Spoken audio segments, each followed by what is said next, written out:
With 3 candidates on the ballot this November, some political insiders believe Connecticut's race for governor is too crowded. Tea Party advocates are calling on conservative Republican Joe Visconti to quit the race. Jen Bernstein joins us now to explain why. Jen? Audrey Brent, Joe calls himself a red state Republican, and he has identified himself in the past as part of the Tea Party movement. But now some of the very people that he's worked closely with are urging him to drop out of the race. I think he should drop out of the race, and I think he should do it before the ballots get printed. Strong words from New Haven Tea Party founder Tanya Bashant, calling on conservative Republican Joe Visconti to end his candidacy in Connecticut's gubernatorial challenge. She's among a dozen Tea Party activists to send this letter to the former West Hartford town councilman, which spells out their reasoning.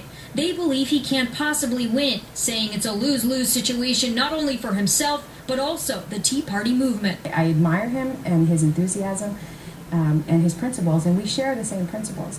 This is not so much about getting fully elected as it is making sure that Malloy doesn't get reelected. Bashant says she nominated Visconti at the Republican convention, but she says he told supporters he would drop out if he didn't win the primary.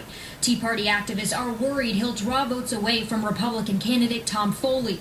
Visconti responded today. I can't step out of the race. I love them all, always love them all, but they've surrendered their principles to Tom Foley and the moderate Republicans. Visconti says he shouldn't be viewed as a spoiler and pointed to the latest Quinnipiac poll, which showed him pulling 7% of likely voters. It also showed Visconti grabbing support from both Democrats and Republicans.